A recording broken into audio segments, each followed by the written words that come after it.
क्रमशः यह व्याख्यान हिंदी साहित्य के इतिहास के काल विभाजन से संबंधित है। पूर्व प्रकरण में आपके समक्ष हिंदी साहित्य का समय निर्धारण, काल विभाजन, Garcin de Tassy, Shiv Singh Sengar, doctor Grierson के द्वारा प्रस्तुत काल विभाजन को रखा गया।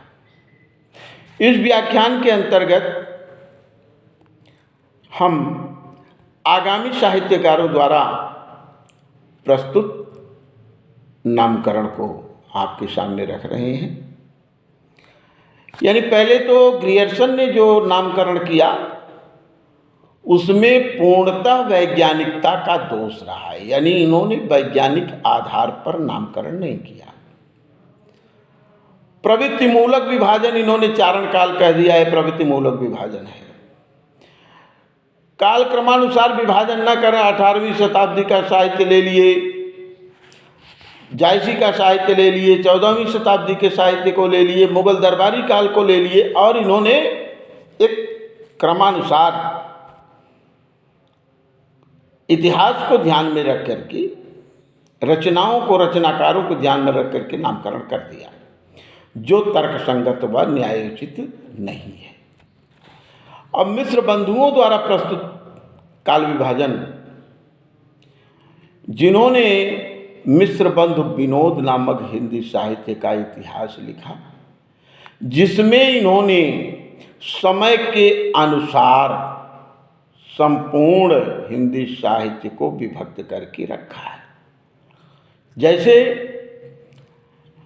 7वीं शताब्दी से लेकर 1343 विक्रम सदी तक के मध्य लिखे गए साहित्य को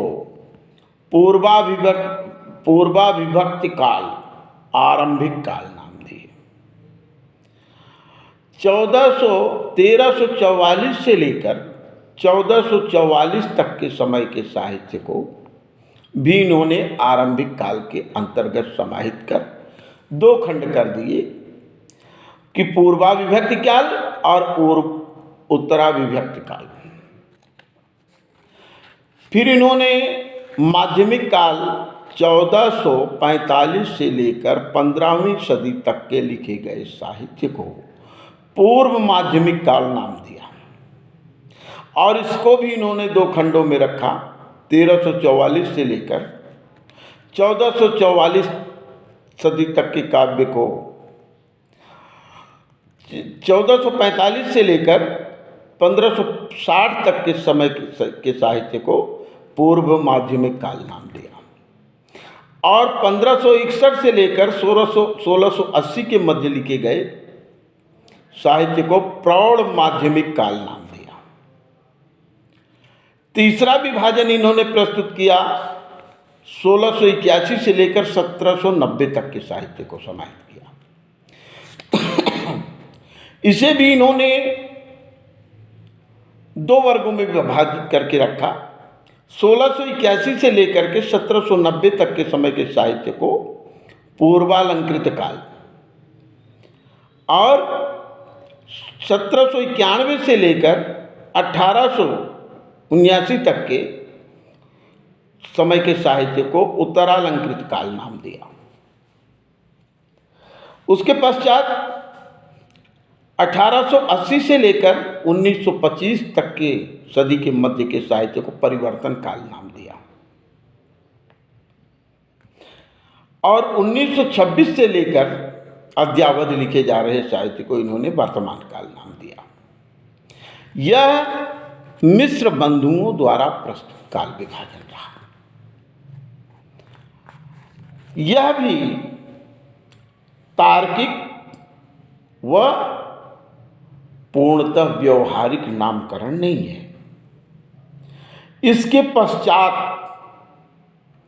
हिंदी की समस्त रचना को ध्यान में रखकर, समय सीमा को ध्यान में रखकर आचार्य रामचंद्र शुक्ल ने डॉक्टर ग्रियर्सन और मिश्र बंधुओं के काल विभाजन का समीकरण बैठाया और उन्होंने अपने काल विभाजन को कालक्रम में स्थिर किया है, समय सीमा के अनुसार स्थिर करके रखा और प्रवृत्तियों के आधार पर उनका नामकरण किया, जो इस प्रकार है। 1050 से लेकर 1375 सदी के साहित्य को इन्होंने आदिकाल या वीरगाथा काल नाम दिया। वैसे आदिकाल नाम आचार्य रामचंद्र शुक्ल के द्वारा दिया हुआ है, तो डॉक्टर हजारी प्रसाद द्विवेदी के द्वारा दिया हुआ है। उनके मत से कुछ सहमत होते हुए शुक्ल जी ने वीरगाथा काल नाम दिया। 1375 से लेकर 17वीं सदी के मध्य तक लिखे गए इतिहास को शुक्ल जी ने भक्ति काल नाम दिया, जिसे पूर्व मध्यकाल कहा। और 1700 से लेकर 19वीं सदी तक के मध्य लिखे गए इतिहास को शुक्ल जी ने रीतिकाल नाम दिया। और 1900 से लेकर अब तक चले आ रहे साहित्य रचना को शुक्ल जी ने आधुनिक काल के नाम से संबोधित किया। शुक्ल जी द्वारा किया गया यह काल विभाजन और नामकरण वैज्ञानिक एवं प्रामाणिक है। इसमें काव्य प्रणयन शैली ग्रंथों की प्रसिद्धि को आधार रूप में लिया गया है। वीर रस प्रधान रचना होने के कारण इन्होंने वीरगाथा काल नाम दिया, जिसे प्रवृत्ति मूलक बताया। भक्ति की प्रधानता को देखते हुए 1375 से लेकर 17वीं सदी के मध्य भक्ति की प्रधानता को देखते हुए शुक्ल जी ने भक्ति काल नाम दिया। और श्रृंगार की प्रमुखता को देखते हुए 17वीं सदी से 19वीं सदी तक के साहित्य को रीतिकाल नाम दिए, जो शास्त्रीय पद्धतियों के आधार पर काव्य शास्त्र के नियमों को आधार लेकर लिखा गया साहित्य है। और नवीनता को पुनर्जागरण की स्थिति को देखकर 19वीं सदी से अब तक के लिखे गए साहित्य को शुक्ल जी ने आधुनिक काल नाम दिया है। धन्यवाद। शेष प्रकरण पर अगले व्याख्यान में बात करेंगे।